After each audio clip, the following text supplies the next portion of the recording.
క్రీస్తునందు ప్రియమైనటువంటి దేవుని బిడ్డలారా, మన ప్రభువును రక్షకుడైనటువంటి యేసుక్రీస్తు నామములో మీకు అందరికీ శుభాభివందనాలు తెలియజేస్తున్నాను. దేవుడు మిమ్మల్ని దీవించి ఆశీర్వదించుగాక. ఆమేన్. నేటి మన ధ్యానాంశాన్ని మనము చదువుతున్నాము.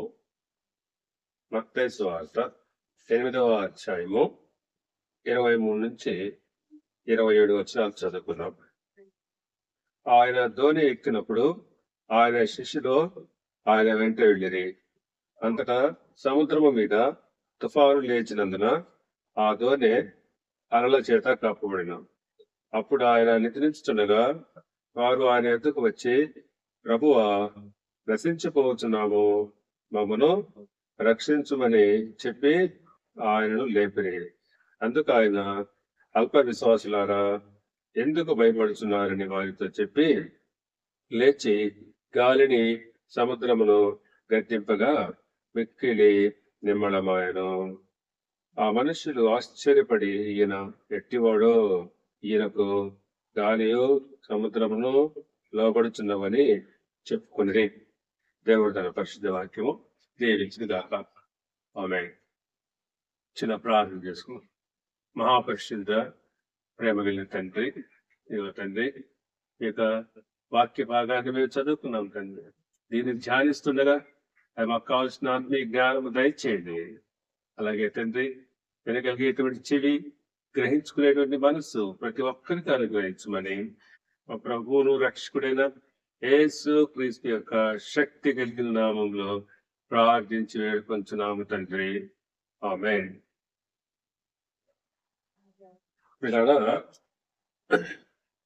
కొన్నిసార్లు మన జీవితంలో అనుకోని సంఘటనలు ఎదురైనప్పుడు కలవరపడుచు దిక్కుదోచని స్థితిలో మనము విశ్వాసాన్ని కోల్పోయి భయపడుతూ ఉంటాము. అందును బట్టి ప్రభు ఇక్కడ మనతో వాక్యం ద్వారా మాట్లాడుతున్నాడు. అల్ప విశ్వాసులారా, ఎందుకు భయపడుతున్నారు? అవును, మనం ఇక సందర్భాన్ని వివరించుకున్నాము. ఒకసారి శిష్యులు యేసు ప్రభుతో కలిసి ఒక చిన్న ధోనిలో సముద్రం మీద ప్రయాణిస్తున్నారు. అట్టి సమయంలో సముద్రంలో పెద్ద తుఫాను రేగి ధోని అలల చేత కప్పబడింది. అందుని బట్టి వారు ఎంతో కలవరపడి భయం చేత ప్రభు యొద్దకు వచ్చి, ప్రభువా, మేము నశించిపోతున్నాము, మమ్మను రక్షించుమని ఆయనతో అంటున్నారు. అందుని బట్టి ప్రభు ఈ మాట అంటున్నాడు. అల్ప విశ్వాసులారా, ఎందుకు భయపడుతున్నారు? అవును, ఎందుకు మీరు భయపడుతున్నారు? ఇక్కడ శిష్యులు భయపడడానికి గల కారణాలు మనం గమనిస్తాం. ప్రధానంగా మనం ఇప్పుడు ఒక 3 కారణాలు వారు భయపడడానికి కలిగినటువంటి ఆ యొక్క కారణాలేంటో మనం ఇప్పుడు తెలుసుకుందాము. మొట్టమొదటిగా వారు అలలను చూసి భయపడ, సముద్రపు అలలను చూస్తున్నారు. వారు భయపడడానికి ఒక ప్రధాన కారణం, ఆ అలలు వచ్చి వారి ఉన్నటువంటి ఆ ధోని మీద ఎక్కువగా పడిపోయి ధోని మొత్తం కప్పేసి ధోని మొత్తము నీళ్లతో నిండిపోయింది. తద్వారా భయభ్రాంతులై ప్రాణభయంతో ప్రభువుని వాళ్ళు అడుగుతున్నారు. అవును, ఇక్కడ శిష్యులకు సముద్ర ప్రయాణం అనేది వారికి కొత్త ఏమి కాదు. ఎందుకంటే ఎక్కువ మంది శిష్యుల్లో చేపలు పట్టేటువంటి జాలర్లు ఎక్కువగా ఉంటూ ఉన్నారు కాబట్టి వారికి సముద్ర ప్రయాణం అనేది వారికి ఏమి కొత్త కాదు. వారు అనేక సందర్భాల్లో ఆ యొక్క సముద్రంలో ప్రయాణం చేసేటప్పుడు అనేక రకాల తుఫానులు, గాలులు వాళ్ళని ఎదుర్కొన్నారు. అట్టి సమయాల్లో కూడా వారు భయపడలేదు. కానీ ఇప్పుడు వారు ధోనిలో ప్రభు ఉన్నాడు, యేసు ప్రభు ఉన్నాడు. అయినప్పటికీ కూడా వారు ఆ ధోనిలో ఈ అలలు చూస్తున్నారు, కానీ వారు ప్రభువును చూడటం లేదంట. మనతో పాటు ప్రభు ఉన్నాడు అనే విషయం చూడకుండా వారు కేవలము వారు అలలు మాత్రమే చూస్తున్నారు. ఈ అలలు అనేటువంటివి మనము ఆత్మీయంగా వీటిని అర్థం చేసుకుంటే, ఆధ్యాత్మికంగా ఈ సిచ్యువేషన్ మనం అర్థం చేసుకుంటే, మన యొక్క వ్యక్తిగత జీవితంలో ఎన్నో రకాలైనటువంటి కష్టాలు అలలాగా ఉవ్వెత్తున ఎగసిపడి మన జీవితాలని అల్లకల్లోలంగా మారుస్తూ ఉంటాయి. అటువంటి సందర్భాల్లో మనం ఎంతగానో భయపడిపోతాము, ఆందోళన చెందుతాము. అప్పుడు మన విశ్వాసం సన్నగిలిపోతుంది, విశ్వాసాన్ని కోల్పోతాము. అందుని బట్టి మనము భయపడడానికి ప్రధాన కారణము కేవలం ఆ అలలు చూడడం ద్వారా. ఇక్కడ కూడా మనము అలలో ఇక్కడ ఉన్నటువంటి ఆ పరిస్థితులు మనం ఏం చేస్తున్నామంటే ఆ పరిస్థితులను గమనిస్తుంటాం. మన చుట్టూ ఉన్న పరిస్థితులు ఏ విధంగా ఉన్నాయి, మనల్ని కలవర పెట్టేగా ఉండేటప్పుడు మనం ఆ పరిస్థితులే చూస్తాం. కానీ ఆ పరిస్థితుల మధ్య మనతో పాటు ప్రభు ఉన్నటువంటి విషయాన్ని మనం మర్చిపోతూ ఉంటాం కొన్ని సందర్భాల్లో. ఇది కూడా అలాగే చేశారు యేసు ప్రభు యొక్క శిష్యులు వాళ్ళు. అయినప్పటికీ కూడా ప్రభు వారితో ఉండేటప్పుడు ఈ అలలు చూస్తున్నారు, కానీ వారు ప్రభువును చూడడం లేదు. అందుచేత వాళ్ళు భయం అనేటువంటిది కలిగింది. ఆ భయం చేత వారు భయప్రాంతులై వారు విశ్వాసాలు కోల్పోతూ ఉంటున్నారు. ఇది మొదటిగా వారు భయపడడానికి ఉన్న కారణం. చూడండి పిల్లారా, మత్తయి సువార్త 14వ అధ్యాయంలో ఇంకొక సందర్భాన్ని నేను మీకు జ్ఞాపకం చేస్తాను. మత్తయి సువార్త 14వ అధ్యాయము 30వ వచనాన్ని గమనించినట్లయితే, గాలిని చూచి భయపడి మునిగిపోసాగి ప్రభువా నన్ను రక్షించుమని కేకలు వేసెను. ఈ మాట పేతురు, ఒకసారి పేతురు నీళ్ళ పైన నడవాలని ఆ గలిలయ సముద్రంలో ప్రభు అనేక పాఠాలు నేర్పించాడు శిష్యులకు. వారు అనేక సందర్భాల్లో గలిలయ సముద్రం మీద ప్రభు వారితో నడిచినాడు. కాబట్టి వారికి అనేక రకాలైన పాఠాలు, విశ్వాసాన్ని వారికి ఆ గలిలయ సముద్రం మీద వారికి నూరి పోసినట్టుగా మనం ఈ సువార్తల్లో మనం చాలా సువార్తలంతా కూడా మనం ఆయన విశ్వాసాన్ని గురించే వారికి ఎక్కువగా తెలియజేసినట్టుగా మనం గమనిస్తాం. ఇప్పుడు పేతురు నీళ్ళ మీద నడవడానికి ఇష్టపడ్డాడు. సరే ప్రభు రమ్మన్నాడు. ఆయన ప్రభువును చూచి ఆ నీళ్ళలో నడవడానికి ముందుకు దూకాడు. అయితే ప్రభువుని చూచినంత సేపు, ప్రభు పైన విశ్వాసం ఉన్నంత సేపు నీళ్ళ మీద నడిచాడు. కానీ ఎప్పుడైతే గాలిని చూచాడో భయపడి మునిగిపోసాగాడు. చూడండి దేవుని బిడ్డలారా, గాలిని చూచి భయపడి ఆయన నీళ్ళలో మునిగిపోతూ ఇప్పుడు ప్రభువా నన్ను రక్షించు అని కేకలు వేస్తున్నాడు. ఆ ప్రకారంగానే ధోనిలో ఉన్నటువంటి ఆ శిష్యులందరూ కూడా వారు అలలను చూస్తున్నారు, అలలను చూసి భయపడుతున్నారు. తద్వారా వాళ్ళకున్న విశ్వాసం అనేది కోల్పోతున్నారు. ఎప్పుడైతే వారు విశ్వాసాన్ని కోల్పోయారో ఆటోమేటిక్ గా వాళ్ళు భయపడుతున్నారు. ఇది వారికి భయానికి కలిగినటువంటి ప్రధాన కారణం. ప్రభు అన్నాడు కదా, వీరెందుకు భయపడుతున్నారు. ఈనాడు కూడా మనము మన సమస్యలు చూసి భయపడుతుంటాం. మన సమస్యను ప్రభువును చూసినట్లయితే అది ఎంత చిన్నదో నీకు అప్పుడు అర్థం అవుతుంది.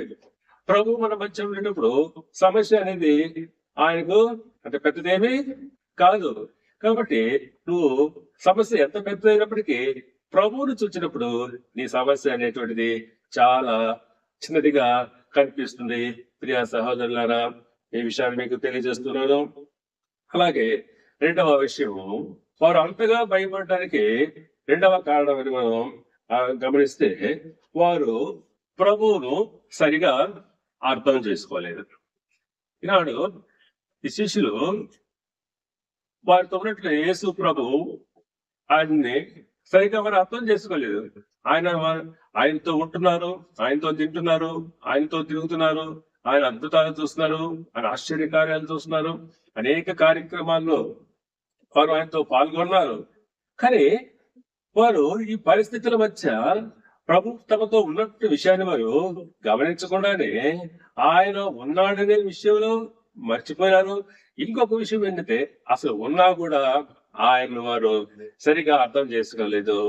అండర్ ఎస్టిమేషన్ వేస్తున్నారు. ఆయనను తక్కువగా వారు అంచనా వేసుకుంటున్నారు. ఆయన ఒక సాధారణమైనటువంటి మనిషిగానే, ఆయన కూడా ఒక వ్యక్తి, మనతో కూడా ప్రయాణం చేసేటువంటి వ్యక్తిగానే వారు భావిస్తున్నారు. కానీ చాలా సందర్భాల్లో మనతో పాటు కొన్ని సార్లు ప్రభు ప్రత్యేకత మనకి అర్థం చేసుకోం.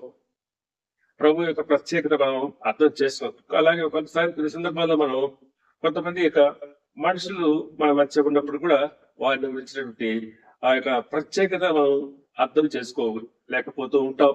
అండర్ ఎస్టిమేషన్ మనం వేస్తూ ఉంటాం. ఆ ప్రకారంగా ఇక్కడ శిష్యులు ప్రభువును సరిగా వాళ్ళు అర్థం చేసుకోలేని స్థితిలో ఉన్నారు. చూడండి ప్రియా దేవుని బిడ్డలారా, ఎప్పుడైతే ప్రభువుని వారు రిక్వెస్ట్ చేస్తారు, అయ్యా ఈ సముద్రంలో మేము మునిగిపోతున్నాము, ఈ గాలికి మేము తట్టుకోలేకపోతాం, మా ప్రాణాలు పోతాయేమో అనే వాళ్ళు ఆందోళన చేస్తూ వారు భయపడి ఆయన రిక్వెస్ట్ చేశారు. ప్రభువు అప్పుడు ఆయన లేచి ఆ గాలిని సముద్రమును గద్దించినప్పుడు అది మిక్కిలి నిమ్మడమైంది కదా. అప్పుడు ఆయన గురించి వాళ్ళు ఏమంటున్నారో ఒక మాట మనం చూద్దాం. అంతవరకేమో అసలు ప్రభువుని యొక్క శక్తిని గురించి వారు ఆలోచన చేయనటువంటి వారు ఇప్పుడు ఏమంటున్నారో మనం చూసినట్లయితే, వారు 8వ అధ్యాయం 27వ వచనంలో ఆ మనుషులు ఆశ్చర్యపడి ఈయన ఎట్టివాడో, ఈయనకు గాలియు సముద్రమును లోబడుచున్నవని చెప్పుకుంది. అంతవరకు ప్రభు యొక్క శక్తిని వారు అర్థం చేసుకోలేకపోయారు. ఎప్పుడైతే ఆయన అద్భుతాన్ని చేశాడో, గాలి తుఫాను గద్దించినప్పుడు సముద్రము మిక్కిలి నిమ్మళం అయిపోయింది. ఇప్పుడు ఒక అద్భుత కార్యం చూసిన తర్వాత వాళ్ళు ఈయన ఎట్టివాడో అని అంటున్నారు. ఈ రోజుల్లో చాలా మంది దేవుని అద్భుతాలు ఆశ్చర్య కార్యాలు మాత్రమే చూచితేనే ఆయన నమ్మేటువంటి వారు కూడా ఉంటున్నారు. ఇది నిజమైన విశ్వాసం కాదు. అందుకే ప్రభు అన్నాడు, నువ్వు చూచి నమ్మితివి కానీ చూడక నమ్మువారు ధన్యులు అంటాడు. ఇక ప్రభు ఎన్నో ఆశ్చర్య కార్యాలు అద్భుత కార్యాలు చేసినప్పుడు ఒక శిష్యులైతేనేమి మనుషులైతేనేమి జనాలు తండోపతండాలుగా ఆయన వెంట వస్తున్నారు. వాస్తవంగా వారు ఎక్కువగా ఆయన అద్భుతాలు ఆశ్చర్య కార్యాలు చూచి ఆయన మహిమపరుస్తున్నారు. కానీ వారు ఆయన్ను పూర్తిగా వెంబడించిన వారు కానే కాదు. మత్తయి సువార్త 14వ అధ్యాయంలో 33వ వచనంలో కూడా మనం చూడొచ్చు. అంతగా ధోనిలో ఉన్న వారు వచ్చి నీవు నిజముగా దేవుని కుమారుడు అని చెప్పి బ్రొక్కిరి. అంతవరకు వారు ఆయన్ను దేవుని కుమారుడు అని వారు నమ్మలేకపోయారు. ఎప్పుడైతే పేతురుని ఆయన రక్షించినట్టు నీళ్ళలోంచి పైకి లాగాడు, అప్పుడు వీరు ఈయన నిజంగా దేవుని కుమారుడు అని అద్భుతాలు సూచక్రియలు చూచి నమ్మేటువంటి వారు ఈ రోజుల్లో కూడా చాలా మంది ఉన్నారు. ఇది నిజమైన విశ్వాసం కాదు. మనము ఆయన యొక్క శక్తిని, ఆయన మీద విశ్వాసంతో ఆయన నమ్మాలి. ఆ విశ్వాసం ద్వారా మనం ఆయన్ని వెంబడించాలి. కానీ ఏదో సూచక్రియలు అద్భుతాలు లేకపోతే ఏదో మనకేదైనా జబ్బు చేసి లేకపోతే ఆ బాగా అయిందనో దాని ద్వారా దీని ద్వారానో లేకపోతే ఇంకేదైనా మనకు బెనిఫిట్స్ జరిగినప్పుడు విశ్వసించడం అది విశ్వాసం అనిపించుకోదు. అది కేవలము ఆయన యొక్క అద్భుతాలను చూసి తాత్కాలికమైనటువంటి పొంగు మాత్రమే. అది ఎంతకాలం నిలవదు. నిజమైన విశ్వాసం ఏంటంటే ఆయన దేవుని కుమారుడని మన కోసం ఆయన లోకానికి వచ్చినాడని నువ్వు ఆయన్ని చూడకుండానే ఆయన యొక్క విశ్వాసం కనపరిచినప్పుడు, ఆయనపై నమ్మకం కనిపించినప్పుడు, ఆ నమ్మకాన్ని పెట్టుకున్నప్పుడు అదే నిజమైనటువంటి విశ్వాసము, అదే నిజమైన యొక్క భక్తి అవుతుంది. చూడండి, 3వ విషయాన్ని మనం ధ్యానం చేద్దాం. వారు భయపడడానికి 2 కారణాలు మనం తెలుసుకున్నాం. 3వది విశ్వాసం తక్కువగా ఉండడం, అంటే అల్ప విశ్వాసం. ప్రభే అన్నాడు కదా, అల్ప విశ్వాసులారా అన్నాడు. ఈ అల్ప విశ్వాసం అంటే విశ్వాసము లేదని కాదు, విశ్వాసం కొద్దిగా ఉండడం. ఈరోజుతో ఎక్కువగా విశ్వాసం లేని వారు ఎవరు లేరు. అందరూ విశ్వాసం కలిగిన వారే. ఎక్కువ మంది విశ్వాసులుగా మనం దేవుని బిడ్డలుగా మనం చెప్పుకునేట్టు అందరం కూడా విశ్వాసమే, దేవుని నమ్మిన వారంగా ఉన్నాం. కానీ మనలో ఉండాల్సినంత విశ్వాసం ఉండడం లేదు.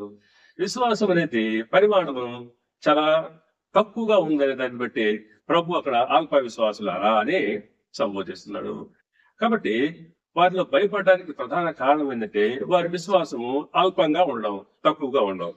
గమనించండి, నమ్మకం అనేది ఉంటే భయం అనేది ఉండదు. మనకి తక్కువ నమ్మకం పెట్టుకున్నామనుకో భయం ఎక్కువగా ఉంది. ఇప్పుడు ఏదైనా మనకి దేని మీద ఒక నమ్మకం అనేది 100% మనం విశ్వాసం పెట్టుకున్నప్పుడు మనం భయపడము, దేని పేరు అన్నట్టుగా ధైర్యంగా ముందుకు సార్. అలా కాకుండా హాఫ్ దానికి ఇంకా తక్కువ విశ్వాసం ఉందనుకో, అప్పుడు మనకి డౌట్ ఏమవుతుందో అని భయపడతా పోతాం. అది సంపూర్ణంగా లేదనమాట. విశ్వాసం అనేటువంటిది అక్కడ సంపూర్ణంగా ఉండట్లేదు. కాబట్టి నమ్మకం అనేటువంటిది తక్కువైనప్పుడు భయం అనేటువంటిది ఎక్కువగా ఉంటుంది. సంపూర్ణంగా నమ్మకం ఉన్నప్పుడు భయం అనే దానికి అక్కడ ఆస్కారం ఉండదు. ఈ శిష్యుల్లో కూడా కలిగింది అదే. శిష్యులకు విశ్వాసం అనేటువంటిది తక్కువ అయిపోయింది, అందుచేత వాళ్ళు భయపడుతున్నారు. చూడండి, మనం ఈ రోజుల్లో కూడా అనేక విషయాల్లో దేవుడు ప్రభు కూడా మనకి అనేక సందర్భాల్లో వారి శిష్యులకైతేనేమి ఆయన బోధనలో ఈ నమ్మకాన్ని గురించి మనం ఏ విషయాల్లో కూడా చింతపడకండి, ఏ విషయాల్లో కూడా మీరు ధైర్యపడకండి, నమ్మకం పెట్టుకుంటున్నట్లని అనేక సందర్భాల్లో బోధించారు. అయినప్పటికీ కూడా మనలో అపనమ్మకము, అవిశ్వాసం అనేటువంటిది ఇంకా అది తాండవిస్తూనే ఉంటుంది. చూడండి, మత్తయి శుభవార్తలోనే 6వ అధ్యాయము 30వ వచనంలో ప్రభువు ఈ లోక సంబంధమైన విషయాల గురించి వాళ్ళతో మాట్లాడుతూ, మీరు లోక సంబంధమైన విషయాల గురించి ఎక్కువగా చింతిస్తూ ఉంటారు అని ఒక ఉదాహరణ కూడా వాళ్ళకు చక్కటి ఉదాహరణ తీసుకొచ్చి చూపించాడు అనమాట. ఆయన మత్తయి సువార్త 6వ అధ్యాయము 30వ వచనము చూస్తే, నేడుండి రేపు పొయ్యిలో వేయబడు అడవి గడ్డిని దేవుడిలాగా అలంకరించిన యెడల అల్ప విశ్వాసులారా, మీకు మరి నిశ్చయముగా వస్త్రములో ధరింపచేయను కదా. అవును, ఒక్క రోజు జీవితం, అడవి గడ్డి జీవితం ఒకే ఒక్కరోజు.